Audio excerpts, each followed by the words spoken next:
ఎక్కువ పాపాలు చేసేవారే సంతోషంగా ఎందుకు ఉంటారో తెలుసుకుందాం. ఒకరోజు పార్వతీదేవి, పరమేశ్వరుడు ఇద్దరూ ఏకాంతంగా కైలాసంలో కూర్చొని ఉన్నారు. అదే సమయంలో పార్వతీదేవికి ఒక సందేహం వచ్చింది. పార్వతీదేవి పరమేశ్వరుని అడుగుతూ ఉంటుంది.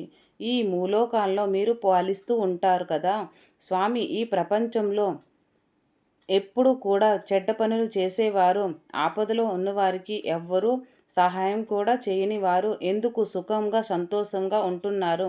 వారు ఎక్కువగా ధనవంతులు అవుతున్నారు అని అడుగుతుంది. అప్పుడు పరమేశ్వరుడు, నీ ప్రశ్నకు తప్పక సమాధానం చెప్తాను దేవి, కానీ ఇప్పుడు కాదు. ఇప్పుడు మనం బ్రాహ్మణ వస్త్రధారణ చేసి భూలోకం సంచారం చేసి వద్దాం పద అంటాడు. అలా పార్వతీ పరమేశ్వరులు ఒక అడవి మార్గం గుండా వెళుతుండగా మార్గం మధ్యలో ఒక పెద్ద వృక్షం నిలవకూరికే కేవలం దాని వేలు మాత్రమే భూమిలో ఉంటుంది. స్వామివారు చూసుకోకుండా అలా నడుస్తూ ఉండగా పరమేశ్వరుని ఆ వృక్షం తగిలి శివుడు ముందుకు పడిపోయాడు. కాలికి బాగా గాయం అయి రక్తస్రావం ఉంటుంది. అప్పుడు పార్వతీదేవి బాధపడుతూ కంగారుగా పడిపోతూ తన చీర కొంగును చింపి గాయానికి కట్టు కడుతుంది. కానీ పరమేశ్వరుడు మాత్రం ఆ వృక్షానికి నువ్వు ఇంకా విశాలంగా తయారవమని, అడవిలోనే అన్నిటికన్నా పెద్ద వృక్షంగా మారాలని వరం ఇచ్చాడు. పార్వతీదేవికి ఏం అర్థం కాలేదు. అదేంటి స్వామి, ఈ వృక్షం వలన మీకు అంత పెద్ద గాయమైంది? మీరు ఈ వృక్షానికి ఎందుకు సహాయం చేస్తున్నారు?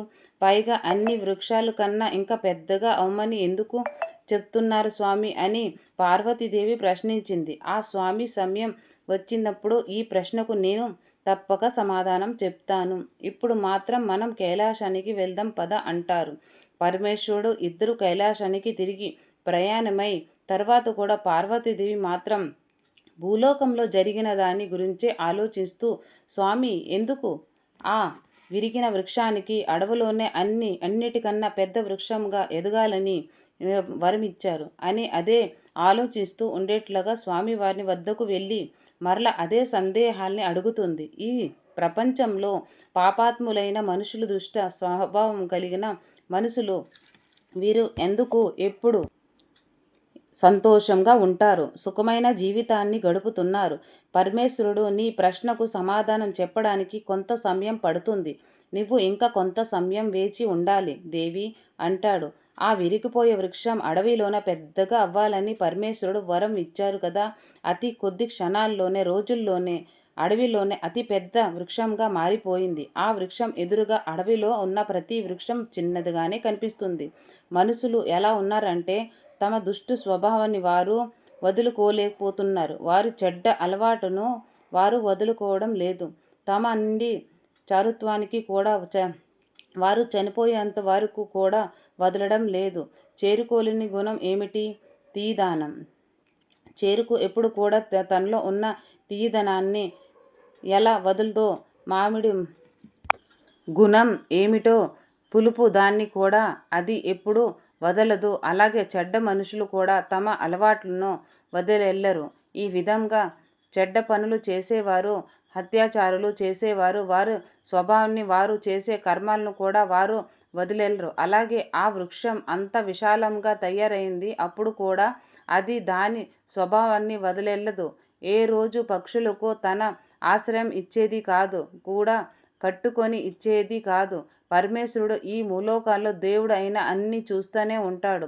వసంత ఋతువు వచ్చింది. కొత్త కొత్త చిగుర్లు వేస్తూ ఆ వృక్షం చాలా పచ్చగా అందంగా తయారై అహంకారంతో ఆకాశంలాగా ఎగిసిపోయింది ఉంటుంది. ఆ అడవిలోనే ఈ వృక్షం కన్నా అందమైన వృక్షం మరొకటి లేదు. ఎందుకంటే పరమేశ్వరుడు ఆ వృక్షానికి వరాన్ని ఇచ్చాడు కాబట్టే. అందువల్లనే దాన్ని అహంకారం ఆకాశమంతా ఎత్తుకు ఎగబోసింది. పెద్ద తుఫాను వచ్చి అడవిలోని వృక్షాలు విరిగిపోవడం ప్రారంభమయ్యాయి. ఆ వృక్షం కూడా చాలా పెద్దదిగా ఉండడంతో తుఫానుకు తనని తాను రక్షించుకోలేకపోయింది. ఆ తుఫాను దెబ్బకు వేర్లతో సహా ఆ వృక్షం నేల కొరిగిపోయింది. ఆ వృక్షం పడిపోయిన తర్వాత తుఫాను ఆగిపోయింది. ఒకరోజు పార్వతీ పరమేశ్వరుడు మరల భూలోకానికి సంచారం కోసం అని అదే మార్గంలో వెళుతుండగా అప్పుడు పార్వతీదేవి తన ప్రశ్నలకు సమాధానం తెలుసుకోవాలని, స్వామి మీరు నా ప్రశ్నకు సమాధానం ఎప్పుడు చెప్తారు అని అడిగింది. అప్పుడు స్వామి పద పార్వతి, మార్గ మధ్యలో నీ ప్రశ్నలకు సమాధానం తప్పక దొరుకుతుంది అని అంటాడు. అలా వెళ్తుండగా వారిని మార్గం మధ్యలో ఆ విరిగిన వృక్షం కనిపిస్తుంది. అది చూసి పార్వతీదేవి, స్వామి మీ లీలలు ఎంత విచిత్రమైనది, ఇది ఎంత సుందరమైన వృక్షం, ఎంత పెద్ద వృక్షం, ఈ వృక్షం నిలబడి ఉన్నట్లయితే ఇది ఎంత అందంగా ఉంటుంది, ఈ వృక్షాన్ని చూడండి, వేలుతో సహా మొత్తం నేలకు పడిపోయింది, దీనికి గల కారణం ఏమిటి స్వామి అని పార్వతీదేవి పరమేశ్వరుని అడిగింది. పరమేశ్వరుడు పార్వతీదేవితో చెబుతున్నారు, దేవి, ఈ విరిగిపోయిన వృక్షం కొంతకాలం క్రితం మనం ఈ మార్గం కూడా వెళ్తున్నప్పుడు నా కాలికి తగిలింది. అప్పుడు చాలా పెద్ద గాయం అయింది కదా, ఈ వృక్షమే ఇది.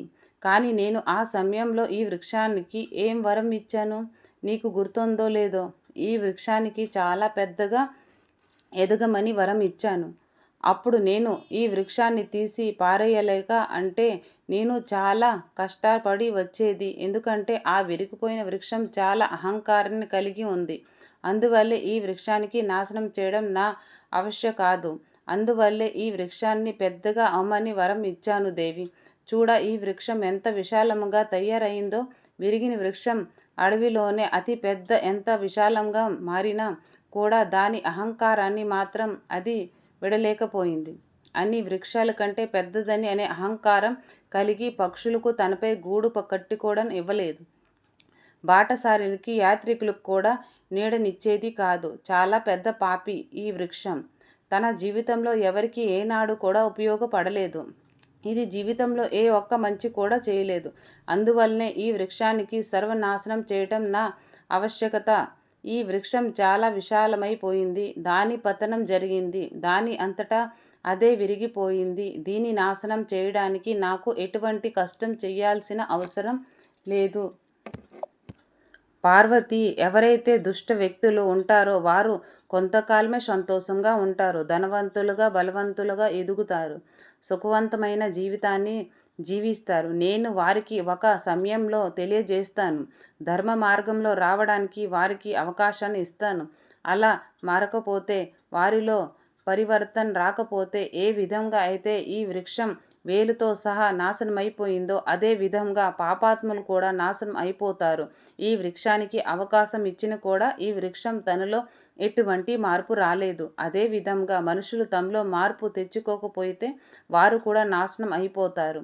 అప్పుడే పార్వతీదేవికి పరమేశ్వరుడు ఇచ్చిన సందేహం. పార్వతీదేవి అంటుంది, స్వామి, మీరు ములోకాలకు నాథుడు, మీ లీల నాకు అస్సలు అర్థం కాలేదు. మీరు ఇచ్చిన వరం ఎంత అంతరార్థమో ఉందో అప్పుడు నాకు తెలియలేదు. అదే విధంగా పాపాత్ముల వినాశనం తమ చేతిలోనే ఉంది. రావణుడే పేరు ప్రతి ఒక్కరూ వినే ఉంటారు. రామాయణంలో రావణుడు ములోకాలను తన అజ్ఞానంతో గెలిచిన, కానీ తన మృత్యాన్ని తన స్వయంగా కోరి తెచ్చుకున్నాడు. రావణుడు మరణించినప్పుడు ఏడవడానికి మండోదరి తప్ప ఎవ్వరూ లేరు. ఈ ప్రపంచంలో మనుషులు అహంకారంతో మునిగిపోయి ఉన్నారు. లేదు, అహంకారంతో ఎదుటివారి మనుషులు నొప్పిస్తున్నారు. అత్యాచారులు పాపాలు చేస్తున్నారు. పాపాలు చేస్తూ ఏమాత్రం భయపడడం లేదు. వారు కొంతకాలం మాత్రమే సుఖంగా, సంతోషంగా ఉంటారు. ఈ మాట పరమేశ్వరుడు పార్వతీదేవి స్వయంగా చెప్పారు. అటువంటి వారు కొంతకాలమే సుఖంగా ఉంటారు, పూర్తి జీవితం సంతోషంగా ఉండలేరు. అహంకారం విడకపోతే వారి అంతం తప్పదు. ఈ వృక్షంలాగే వేలుతో సహా సర్వనాశనం అయిపోతారు. ఎంతగా ఉంటే మరలా ఎదగలనంతే. ఎందుకంటే అలాంటి వారి యొక్క విరుగుట కోరికే.